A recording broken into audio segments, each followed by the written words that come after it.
Hello' বন্ধু বান্ধৱীসকল, আজি আমাৰ এই নতুন ভিডিঅ'লৈ সকলোকে স্বাগতম জনাইছোঁ। আৰু আজি এই ভিডিঅ'টোত তোমালোকক আমাৰ লক্ষ্য প্লাছ নামৰ এপ্লিকেশ্যনটোত কি কি কোৰ্চ চলি আছে তাক অৱগত কৰিম। আমাৰ বৰ্তমান এপটোত কম্পিটিটিভ এক্সামৰ বাবে অৰ্থাৎ প্ৰতিযোগিতামূলক পৰীক্ষাৰ বাবে ইনফিনিটি নামৰ এটা বেটছ চলি আছে, য'ত মেথমেটিক্সৰ একেবাৰে বেছিকৰ পৰা আৰম্ভ কৰি এক এডভান্স লেভেললৈ নিয়া হ'ব।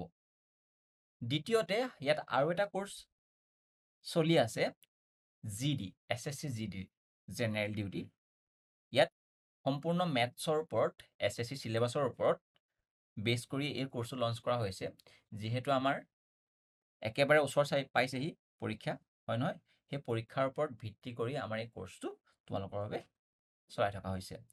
আৰু লগতে কম্পিটিটিভ এক্সামৰ কাৰণে যিটো আমাৰ RRB NTPC, সেই NTPCৰ মেথমেটিক্সৰ ওপৰতো এটা কোৰ্চ চলি আছে। এই গোটেইকেইটা কোৰ্চতে আমি এনেকৈ চিলেবাছটো বনাইছোঁ যাতে তোমালোকৰ সেই ষ্টেজ 1 হওক বা ষ্টেজ 2 হওক, প্ৰতিটো পৰীক্ষাৰ যাতে তোমালোক ক্লিয়াৰ হৈ যায়। এতিয়া আমাৰ আহোঁ স্কুলিং কোৰ্চত। স্কুলিং কোৰ্চত আমি কেৱল মাত্ৰ এতিয়া মেথমেটিক্স ছাবজেক্টটোৰ ওপৰত MCQ কোৰ্চ লঞ্চ কৰি আছোঁ, অৰ্থাৎ আমি ৰানিং চলি আছে কোৰ্চ।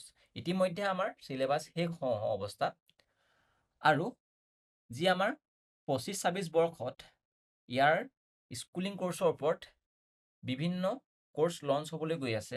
সেই ছায়েন্স বিষয়টোৱে হওক, ইংলিছেই হওক বা কম্পিউটাৰ ছায়েন্সেই হওক, সেই সকলো বিষয়ৰ ওপৰত আমাৰ কোৰ্চ লঞ্চ হ'ব খুব কম সময়ৰ ভিতৰত। আশা কৰোঁ আমাৰ এই ডিটেইলছ সকলোৱে ভাল পালে। আৰু আপোনালোকে যদি আমাৰ এই অনলাইন ক্লাছৰ ডেমো ভিডিঅ' চাব বিচাৰে, তেতিয়া আমাৰ সেই প্লে ষ্ট'ৰৰ পৰা এপটো ডাউনলোড কৰি ফ্ৰী ছেকশ্যনত গৈ পিনি আপোনালোকে আমাৰ ডেমো ক্লাছ চাব পাৰে। Thank you, bye bye, take care.